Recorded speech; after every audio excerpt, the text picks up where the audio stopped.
Assalamu alaikum bari on konta ngal bismillah. Momo mina jiberola meno be dun kan sai ngal be tendu ngal be jay. I just want to talk briefly about certain issues here many along ko world they are of national importance. So first and foremost, I want to talk a lot about the commission. Sabo almost explicitly me commission on yombola diam la jang because so kuda malla fi fanga me baga jang, I need time to rest, It's been a very, very tense day for me on social media, I don't tell multitasking la let hadem be kriw garabola ngana samanyola. So Lafa diam la explicitly about the media and then namen korosi the commission. The so-called commission, the so-called commission that is looking, the committee that is looking into the commission. Ado fene yambela fila menengi alongo, haranu Gambian ka fulale ba moela. Listen and listen very carefully. The fight against corruption are koleatale. Membe caring, wallahi azim, not in defense of Quran, not to incriminate any other person you have in mind. Name concern as a Gambian, iman Gambia kam.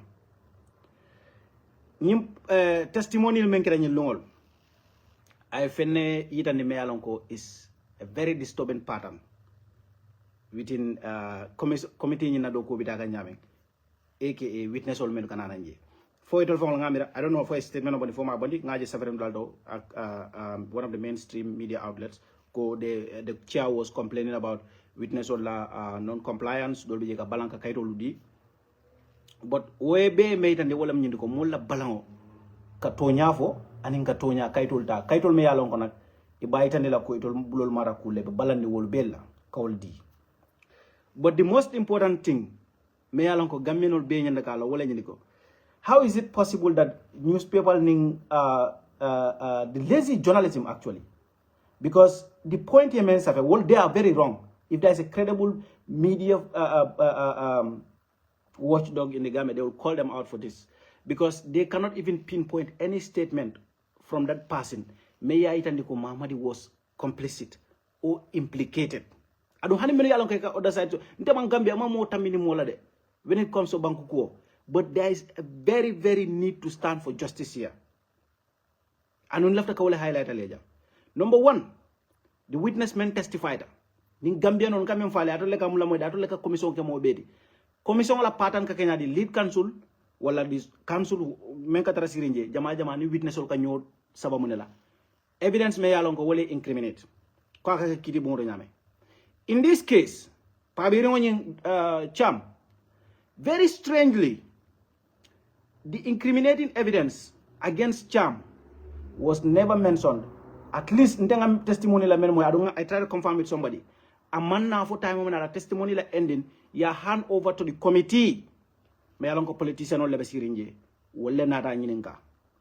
Iba nyininka ka wata mena council ba nyininka anin council la diamo beta taning some legal basis and legal basis ito la dokuo for ye commandi jana labang atondi Ministry of Justice labang for ye fenko di labang the legal notice labang for order labang court order or something. Ibenu anyininka ka wolto la back.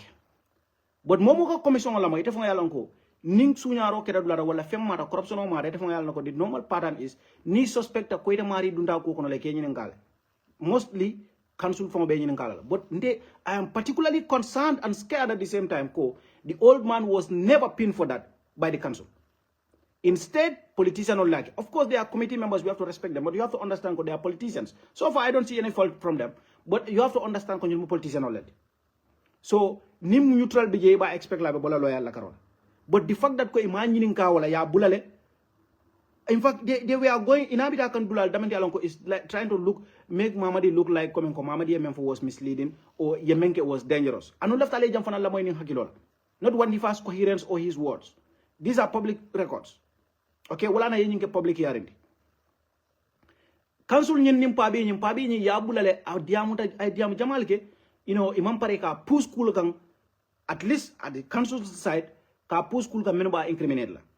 One of those was e ka nyinin ka ni sol la kola bi ni sol me yalon ka ta fon la staff aboda officer men ay molu menu tombong ado mon la ko minawdo ay molu men tombong pour yeta ni sol jibe ka fo mama dina la mole nyin ni si kare ni nyenta wafi la nyala wo molu kono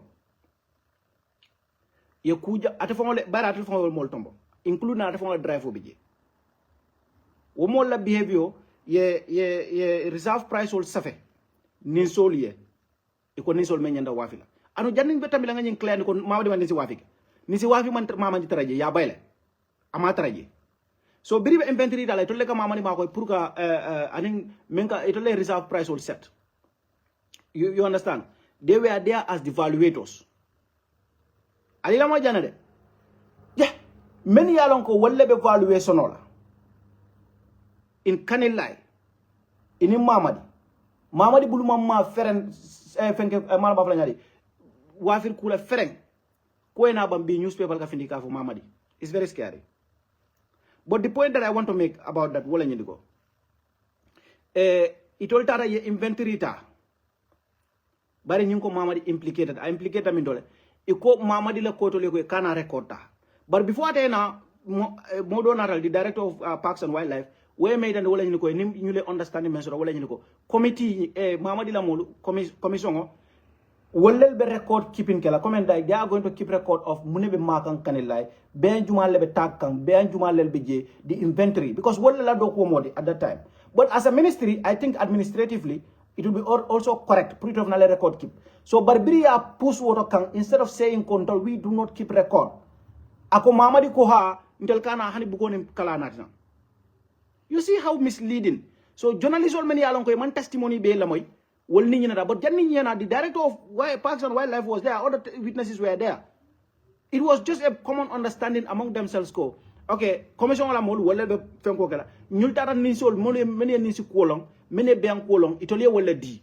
so wo molu of course wol man na pour safer kula but comme nga fanya administratively tol fana sa keno le ni ye mo bulandi ko me ka be kara safer ogal you know I don't want to talk about something here mamelo but is it even possible ko ye mol men di wala ul be sa ibe man ke moti me ko is a safer okeno because ye wildlife assistants you know I don't know they can be people many ko ka be ni si wafo le in fact ye mo dol to fo je me ko kol mo ni si wafi la who were those people where wolf fonse safer onolo ba of course ngalon ko officer be karanadi la but muna no karana ma record keep so ni wo mari ma record keep ila office ma record keep ye ñini ka wala commission ra ika fo mamadi control ni buko ni kala kanana kani say ikata o ke headline o dika fo mole ko mamadi implicated imagine the concombility Gambia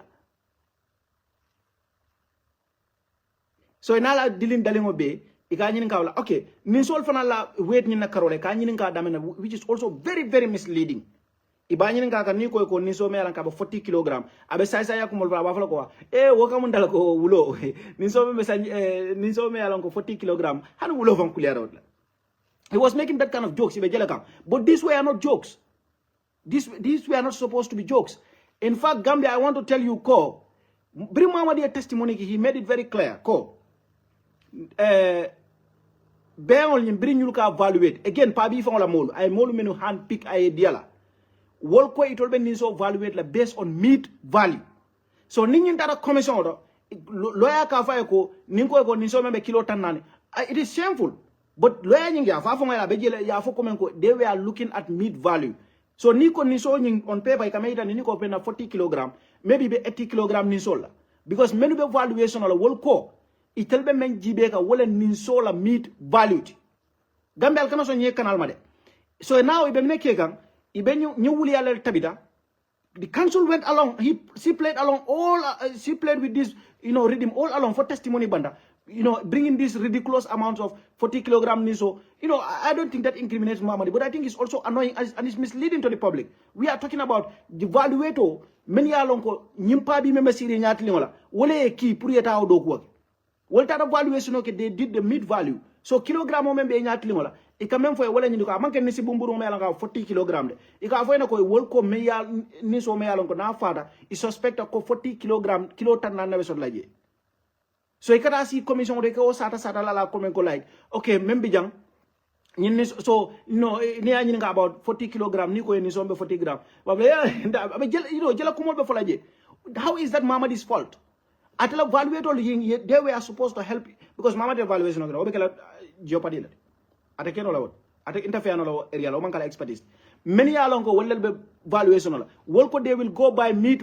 value ali jam moy de so meat value wala keta kayto bala ikane so do je 40 50 100 kilogram abe mu mid value to amanke ni so fon la kuliyati bari wo molu même fon yalon ko même fon yatna ko nyim becomes more concerning pa bi memba steering commission do ibad nyaani ni ka wonyama o pa bi wole molu ki ala drive o so adabula daje abubakar korta me yalon ka tela tombo ya nyini ka fon ko atle o tombo in fact akaye modo nyini ka I believe ala drive o korta aka ko mira commission do de ko yenni si jelle sam ya confront wala at the investigators level afon ko ayo call wakay ko ngani si fulale sam kayti ndingol membe laring MP nyin ko do jamme yala o kayto dama ko no mano nyina jelle beje ni si tang anim fula o ni si tan killing ata dama men sam that's so wala mu pabi men ka fo da mamadi implicated ala drive o ni si tang ni feng ay wala sam way mamadi implicated min dole but I am disappointed at the level of the councils loyal la karole ma nyini ka nyina for MP la nata nyini ka thankfully non da be kanala I finti je scotch free. It's very concerning. Jumale mu Amadou bi korta atel kate yo tombo and one other staff me yalon ko omari o mantra dogola je sa obe nun je dogola one of their former staff even joined the show to come and steal wol be bula ramol ko me yalon ko ni so sang adu remember ya nyuluki pour kata munela valuation. Imagine that. Imagine the concombility Gambia. Ye molu meni ki valuation la wolle nata kan so sang. Ube ni so sang na wot mo Mamadi le ye Mamadi bay. So now where is Mamadi's name in this whole saga? Mamadi tagging ka parade another. Again bring wafiro wato sida ambuso lada. Lead counsel. Mamadi have evidence kono there are correspondences. Kaita ni ko lead counsel gave information legal advice to the former justice minister and AG. Batambedu kafa ko men ko ngata kiti bungodo nga ni sol nyi manyana wafila tan anyanda court order sodla so many yalon ko wolle nyanta ni sto nyina custody ta pour ka falling so left Mamadi nyonna bonla on the pitch or at the pitch inata wo nyamale wo kolale Mamadi bayda so ambuso men keta jang wo ambus kilo keta regarding the lands ali I remember justice jaite dara men ke justice jaite la fo left ka ko justice jaite mo kurngolti justice jaite be sirin jela dro loya me jojo mem marata ya jamele lands me ya freeze o bota je drong mais at least ko nyimbe men ko am not so fat la freeze ko nyimbe men ko do dron wotata lifo la rek ye bori tata jana itata jayta ya ko jayta ko nyi freeze in order nyanga bonde plutôt sita keno nyinta ya tano ye exactly the same thing ye wala ke ni so la karol bring tagin keda rek itata court order ta ya stop because tombi no Mamadi na la mol wolel be wafiro kala no briya Mamadi bay muna nata ke Mamadi drive o nying jilma nyim pa bi ngom ba siri nyum kuma di mal be bada mena side Gambia journalist you have to be concerned. Ngajalo I Africa for my story post. They included Mamadi's name, Kavala implication or blah blah regarding Jilma Mang record keep nyame. Imagine a whole institution. They participated in an official function, an official activity. Ima record keep. Iko Mamadi la kotol nimbugo ning kalakanana. Does that make sense to you? I Africa yasafe. But the thing is, me lazy journalism mengi tandika laja wala nyidiko. I Africa could not bring that excerpt directly because video ni jamfatale. Ni man chance to kala mai, man time to kala mai. More dedicated member kele, but they couldn't even though ya story in savele. A video do not just probably in a testimony, right? But they couldn't bring the relevant one. So nyins kam lebe caring Gambia. Let me tell you this. Nal me cheku commission bidala ebang ida kudo e wuli me alonko moma desire prior ke. Bila wala boy Jallo boy Diamond boy it's crazy in media menke jam ni sobe wafila Mamadi was not in the show Mamadi tagging naked rek comment land quarter exactly yemenke justice jaitala land quarter exactly yemenke justice jaitala jumalel tata justice jaite dia kata o nyamoto injunction order nyin kata freezing order nyin bondi police keno nyin sotono batambe ata batambe kilingo Mamadi afala ko there's evidence in written form. Kaitandiko an illegal lead counsel, former lead counsel, they were in contact. Kafo komenko procedure nisi wafo nye stop after put a court order so. Nisi wafo nye inara stop. What mama start mu mege Mamadi yole tagi nek. Ye Mamadi bay. They removed Mamadi. None of the selling yini so men beg for the zero. Biraka wafi Mamadi beje. Zero. Every niso me wafi da atra Mamadi tarim kolalem a wafita. But for some reason they want to make a headline out of Mamadi. A whole department took part in an official activity. They did not keep record. I mean, imagine that. The board chair and I'm not quite so for the director of Parks and Wildlife. But where for nyame nte hakilo memuda because ngala testimony jibe. Wala nyini ko their understanding was coming commission o record keep itala department ye mako technical support la pour ka ni sole be mutala nyame ko to le livestock ko anim fana ka fanya dile to evaluate them. And what evaluating wala kala meat value itola methodology wonata ke meat value even though mamadi ko akoni so nabe value la nyane kala market value not ka foko ala subola value. So Gambia nakaro membal kan, let me just tell you this. Nakaro man betia alinkana kamben nakarola. Ambuso men lata exactly what wala and these people are powerful because I cannot for the sake of my life understand munatina wo council di ngo basila wala for testimony ba amam ke baru ngo pin ka fa itla drive o atofele listo ba jang ni sitan nim feng kayto membe la renda malande maybe I said MP ni nyat no kayto membe je ni sitan nim feng kay jumala tombom purita ako Amadou ko fenke Boubacar Korta e to fly wala use he used Boubacar Korta kani so sang he used Boubacar B Korta and ni so sang Gambia, are you not concerned? That guy used two names. Jumala apik. Upabi remember seeing commission. Ikafo Pabi mena cham. Ikafo mena ko wole Mamadi implicate. That is the old man who sent two people and one of the former staff mayor and cabinet dokola department. Amanatra ye dokola korek. How did that person even come to the show? Ikalo wole ko Gambia, we are doomed. Corruption ben consumed. And after let's all play the game. Bari narno ko alko bankote clean no la bet lo corruption la kono uda mo clean kanata ka domo de anda bele bana bandiani nyofal abele bana wala imagine that ni mol ya mira ko they are too powerful ntel nga fula al mol falen sama kaburodo we are not going to keep our mouth shut nten deyla ale Gambia soto nyame nga soto wala nyama ka fo na fulo soto ibe dindi ngol sanale be kebal sanale be official ol sanale be mo be kele la poso kono that will never happen billahi wala han micro fun clean na be mbulu mbolo lan ka fo mbedo ka kwal musungolti mbalo lang kafo je kebari ngome yalon ko atela drive o men kate drive wubat la infaka ko ako drive akili betol buli la department because the department ma wara bak obidano kanila nyaade atamo kalam akalam ni wota auto bulata ni sikwo kono kay ni so sang wuri jallo thank you imagine that imagine the concombility. What department me do are nyame jumale benni so sana wala pabi man fen kalamuda o pabi fongo comme mo se ke kudro ni ka diam but jumala ba fulo ko pabi is completely innocent in that. We don't even ask the genuine question. Jambela ni sol reduce tajadi from 3,000 plus back to 800 something. Me wafita kaiti do ko 800 something kaiti do ko do ba fala jene 7 kon tefa mala jumala kaiti fulol boda nyoko Bria confront jefanana ako jane commission wole report men safe they have an ulterior motive. Saka jumala fo dulado they want you to the people who are crooks want you to believe aka Mamadi imply word. That's not even talking about Mamadi because Mamadi did not participate in writing that report. Mamadi was not there. Nibe report on your compiler. Yes, you will need some of the writings I mean maybe in other places. I insult Adame. But the ultimate report, Mamadi over here. This is the crook. Yes, Diamond, the old man knows everything, but he succeeded in manipulating everything, and the so-called councils are very poor. No, in their line of, it's a bloody story. You see these people, if you are fighting these people right now, Nini lawyer jama famo diam da priye findi comme example, Beetle after ka suta me alon ko feko some of these powerful people will be against it. They will be scared.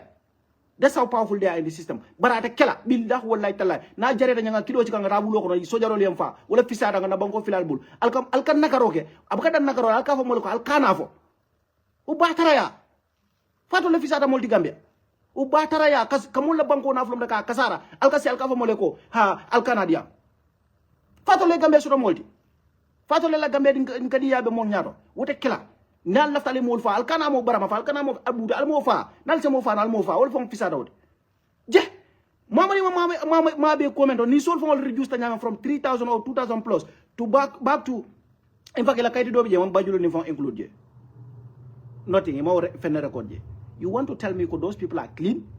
You want to tell me ko those people are the ones many ala ko wala ñu daka place it how did you sit in a commission hearing alene o jamin tolde moya me yalon ko corruption scandal okita apparently kala drive out include tajel apparently mo flata fo men hand pick will be include tajel I testimony ke for 2 hours 3 hours 4 hours mo imagine ngawol for testimony la ending commissioner la kana I hope their supervisors are watching because Gambia corruption ka fitno wulindi fema beti dunia kono akita jana Eastern European altela history jibe ni mo le ñoo nakar na mera kelo lakaki ika kidol ci ga ñokam because abeka jakta post ñokono la abeka dundi ñokono so wala nan ka fale ko na nim ku tamu Gambia problem of corruption wala these people are corrupt people nin sol just tanyadi of course mamadi to bina dela because nin ku dol property dol kana ni wolbe foka mamadi to refa such as the landed properties Tony Gatas la property Tony Gatas was one of the richest Gambians richest people in that country yala a trucking company over 50 trucks ko mamadi asa fenyame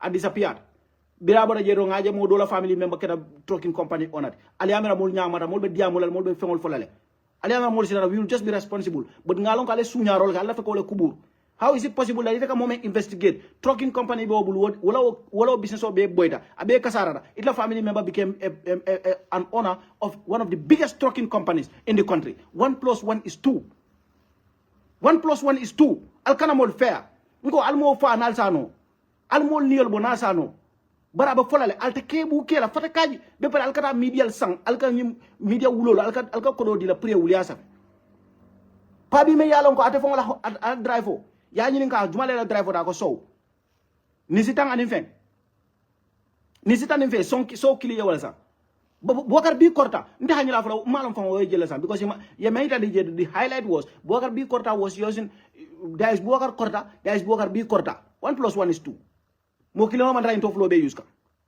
and wo fana is atafana pa bi ringo I mo me recommend pour ayta kanila wa firo atondi tagin la kabla kuran noma was 1 Bokar korta aka fo wala ndel ka fa ne Bokar korta that pabi is billah wallahi tallahi na la nya kisi na be fota fembe di bodo na be wanyarta abanya da murala but common sense hakili ma be alon ko that pabi is one of the biggest complicit guys when it comes to nyini so la ko either directly or indirectly because I molu menuta wol dabula ta jele sunya roko either directly or indirectly ni ko mo complicit ni so la ko over but e pabi la ko be minimize into what fokata newspaper headline no safe ka foko kurang implicated mi do ite ba mo implicate no la fengoto nyadi mela ka mamma beje kura mamma be wa fer blad iba wa fer ko le ya bayle e ko kurang implicated Gambia nakaro that old man sit there for hours imagine nga nyin kola ala drive wala ko imagine nga ala kayto ay Gambia billahi wallahi taala Adam Barrow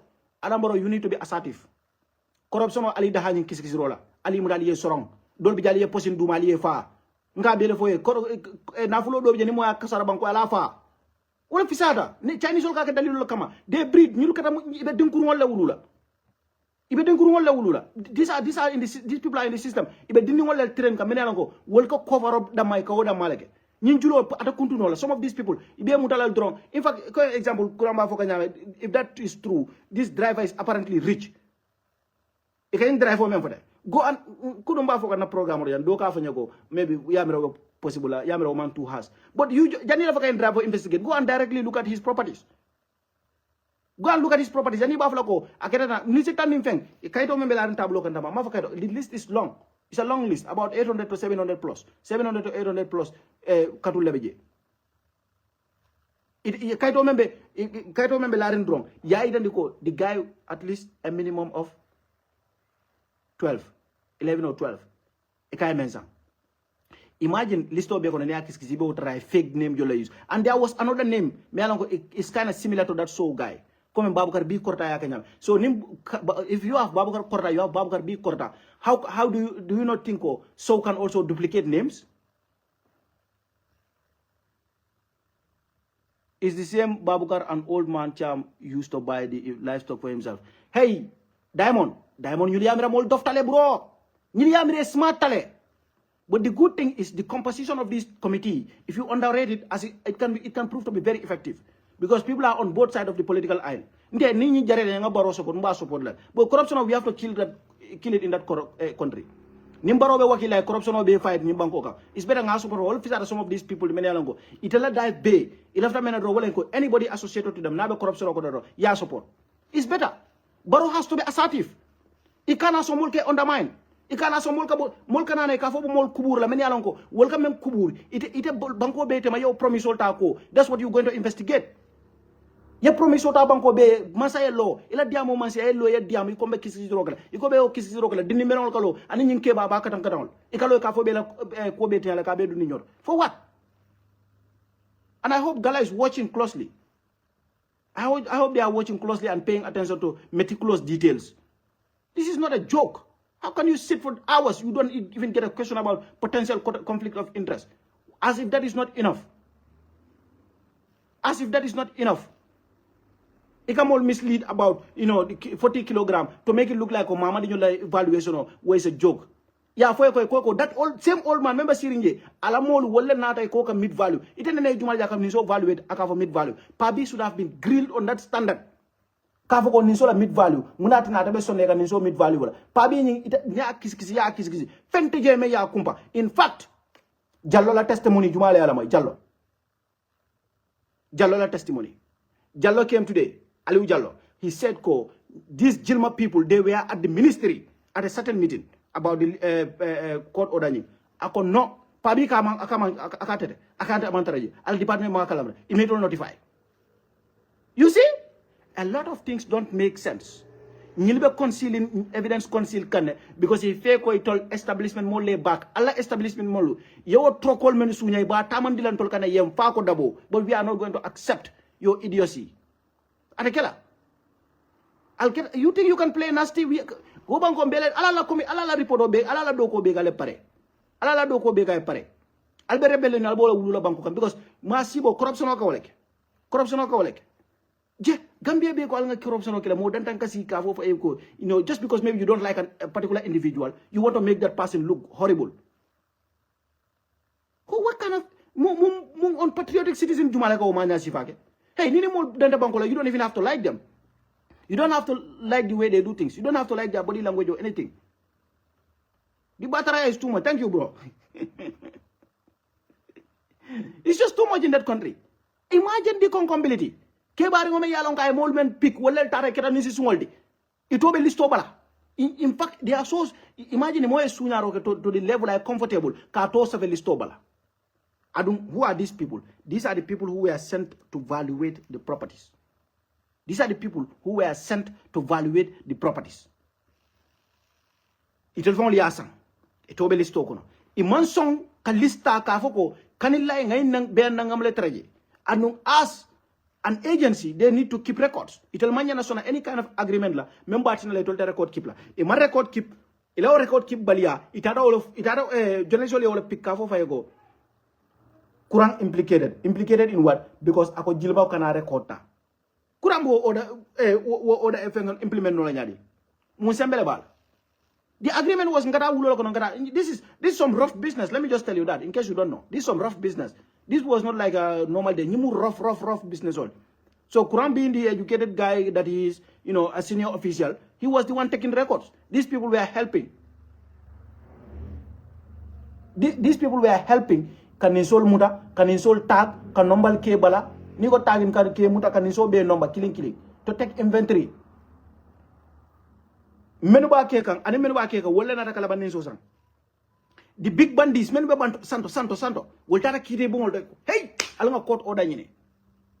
Nyini so be register bulaning ani mama de la office alanga nyin busu wol bul. Because he left a manela, he left assembly the ambush, he left assembly mindole court order pour ye di serif la near di serif la better directly under Batambedu there was a correspondence linking him to the former lead counsel discussing about in court order nyim pour ka stop hey mbadi 1+1 mo tultal kana mol diamundi gambianol be ya deserve le ka long membe keri gambianol ya deserve le ka long munen toñati 1+1 is 2 it will flip la no anywhere the records are here and the thing is some of these people ni momo ya miracle itebe mol be sanno la mol be position abakwela abakwela il est surprise o kananan Tony Garas la story I hope often I develop and nga witness or don't just one of the witness was talking about a particular property it involved one of the side chicks but jeman sompola but mbasiri na bun kono janne knowing what I know ya understand knowing ko since I know about that property since 2017 17, 18 because it involved moving people out of property and here and there. ngalon ko side chick dole ben wod lato baro side chick ko nyala ka to mam so na to mam dol ngatu je ngana tammi commission nyata bar side chick ko la na si cheku ali cheku ali al da bonde diamo so da diamo non dal da duna je. So that's what I want to say. Malef kami bakajam, but I'm particularly concerned about the fact that a witness will come to the commission. A witness as implicated as this old man is made to look like a saint until the MPs intervene. Thank God these MPs were there. From the council, it wasn't coming. Well, everything was made to look like come and go. The bad guy kurang. Ko kurang fam ko jane ko sulu kilina be su kurang mem fa nya men jay wolofo. Is it an okana like letter sulu jalaje? I men jay wolof. And they try to ridicule him on all those things. Those are petty things that come and observe.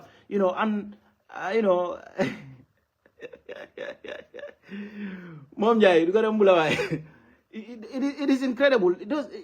You don't have to like the guy. This is a bankuko. You will have to do your job or you quit. Yes. Kurang talam behavior of Alina Moede. And if I were Kurang, I will not change my behavior for anybody. The good thing is, well, a political advantage. There are politicians in this. They are all trying to, and whatever you can say about the chair is looking very level-headed, very professional, apparently like seriously, man. And I like the fact that people from all sides of the aisle are in the composition of the committee, and they are not going to snub some of these things. Maybe need of council babla. Let it go like this. But I'm particularly concerned because Namira loyal grilling. But the fact that loyal ma grill gila when disappointed.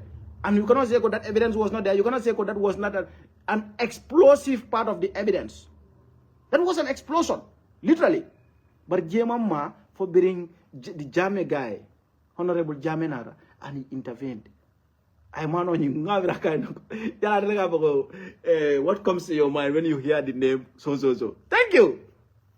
The old man deserves to be grilled with all due respect. Nyindula to ninsung kanyambeje. Nibe kontiro kela.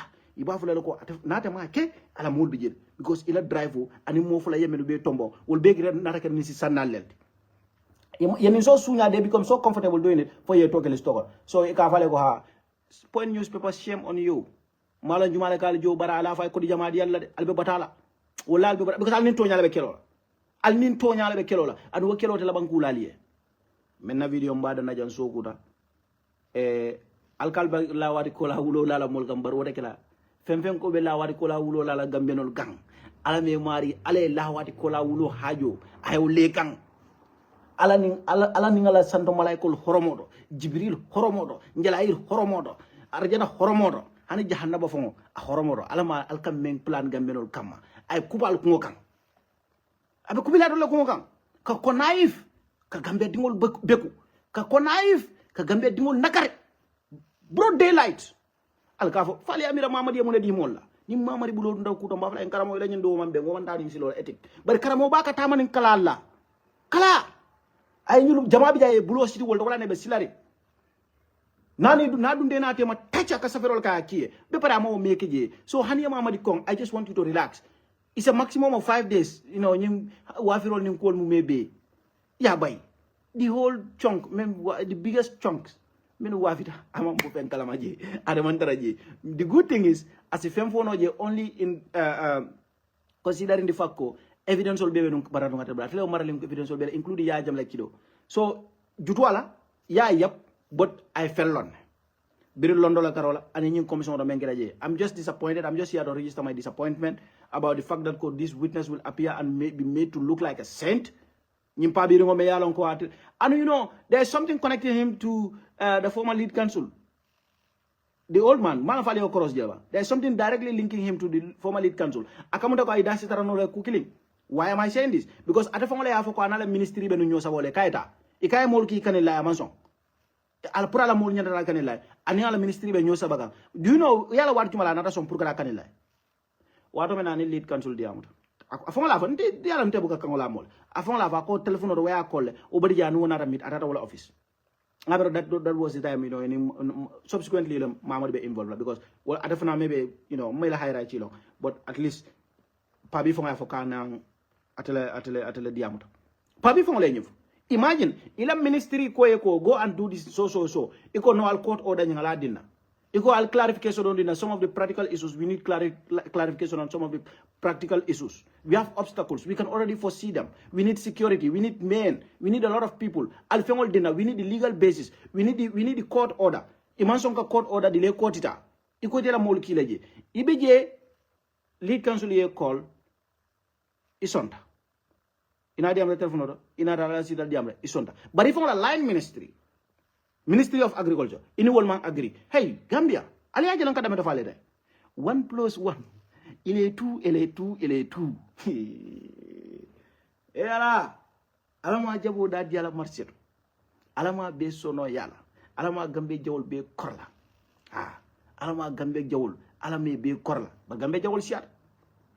Ibole be propaganda kanye media to jang. Pabi ngo come momo ko muta komen ko we ku kende bale ke ite you are completely off.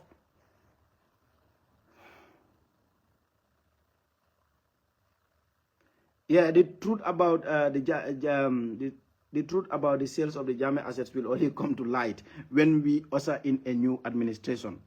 Yeah, well, I think so, but Barrow can actually reveal this. Barrow left a newcomer also, because you know what? Until we are against corruption, we are sick and tired of people defending corruption. If Barrow will take a holistic approach to corruption or bondi, at the Canada time we will come on board. Well, I negotiate for. Because corruption is more important than Barrow one more time. You cannot go to bed. You cannot go to bed.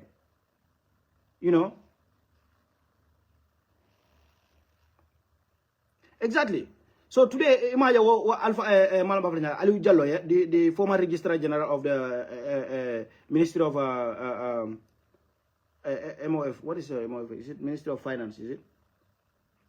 He repeatedly said that Gilma was present at the meetings at the MOJ, contrary to what the Gilma witness said yesterday.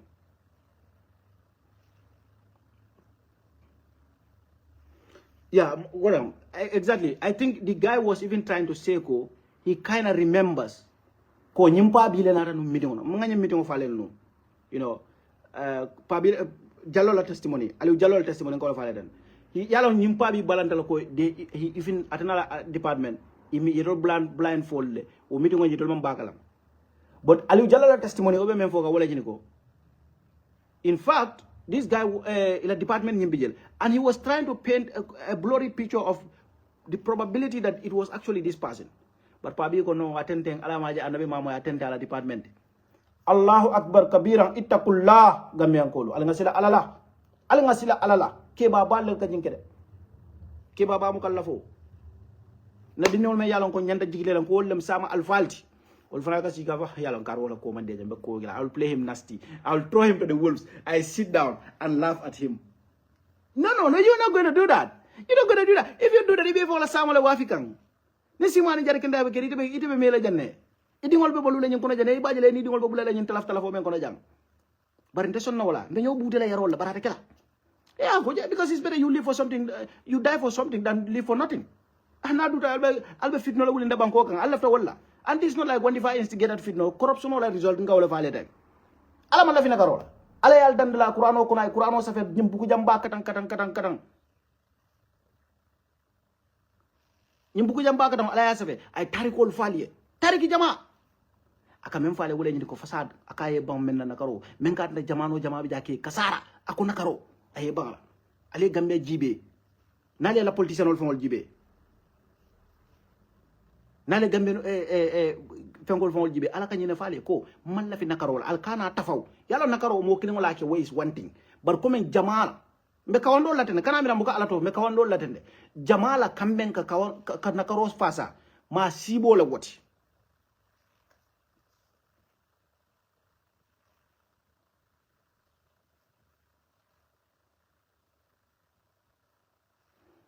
yeah.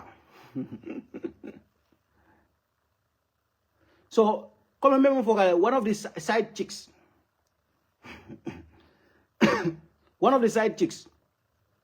Jallow dada ako eviction kumo memfo. Ntolo ngo kibaro moyle kabiru 19 waya ho. Nga kibaro moyle no. So wakiba wo musunni wanying atata ka bondile. Bu mo nying kono. Bara ba haji. Ama haji ka bondi after another AG Chambers ofana kaya tuje jumala wodi side chick property ni jumala dia solbaji o ya jabe but most likely solbaji la dole wodi wala siri wo bungoro inata ka property pour ka ta iman songa tala atata Ministry of Justice e kaya bulaje Gambia ya long Gambia you don't minor details but you know what I want to tell you alin kana kambe nga kankum benko mbenna karole fasala aka jamano tinyale ala mon kan wok nyama de asen kasara no le in fact ngamela danko dol ben kande batabe keri imaje bi ko 19 million euro iko wala di dollars yo di Gambia alta Gambia jibe in 6 months or 1 year ya iko santo ton kolo pour la access to finance pour ila entrepreneurial thing pour ka ila education and everything alta le santo ton kolo jibe ite fon bal nako 19 million euro dollar uman dunja. Imagine 19 million.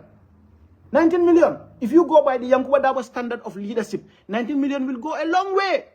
But imagine Ale Molnati many alongo. Ibe Alala Yankanko. I can already tell you this. 19 million do kuta kilo 19 million dollar kono. Ibabe batarala yabe kasara. That's what is going to happen exactly. Ibabe kasara la 19 million. Wala nata nang science and this is just many of the many projects. Menu kanana. Don't be able to ikangula. Bari sa kana ba kara jodol. Ikadiam. Alganyin killing, but this will continue. Alabe yankan katila tenne. You know how many Gambians are in Gambia struggling? Young farmers. More lecture be able to answer no hanisai. If you process no into anything, imagine investing that 19 million into that. Ala ni mosifal dinna purka yankan kati. For a reason, nganyol konoman betia. Nganyol konoman betia. Imagine kanya mosifal nganyol tanke soso. Nganyol la balundi. Ni mosifal. Ni council ka. The female council, I have faced for hours. Never ever. No incriminating evidence against the old man. Because the most incriminating evidence against the old man would have been the issue of Fengo Atondi. Ala driver and 2 of his staff and 1 of his former staff being buyers of the cattle. Wala nyanda kelanu.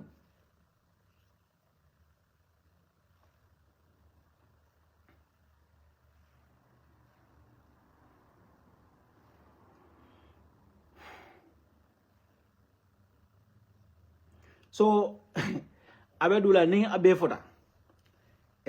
La wadi ko la wudo bekela. Adon go comme go property me fanam fale dem. Possibly lead council dabe tarajele diamo nyin kono negotiation kono aning jane commission mol. Me ya lonko side chiko nyi mesteri nundame. Inara fo ay abulaje.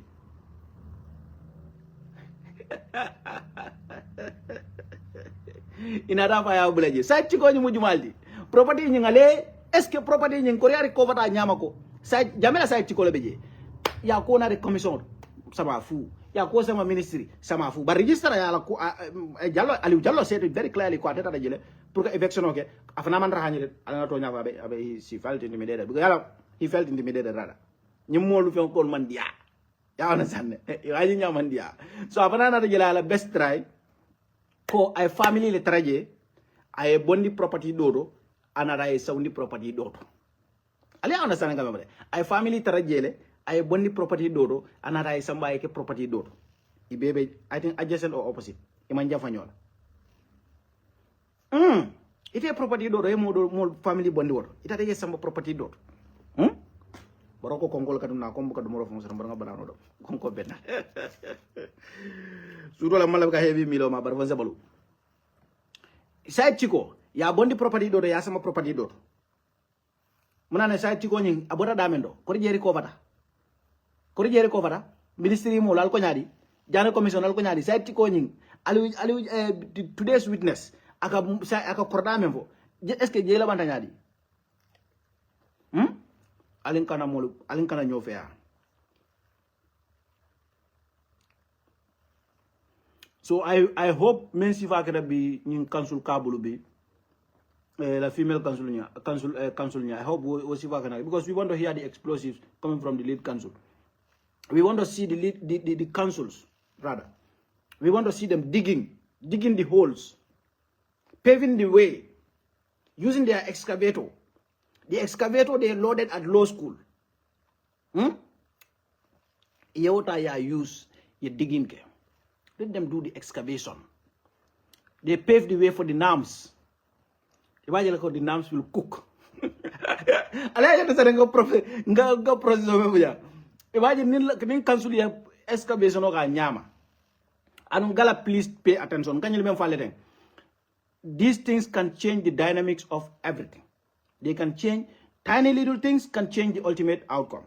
Gala, I hope you are listening. I hope you are paying attention to what is happening at the commission. But Allah baraka bag.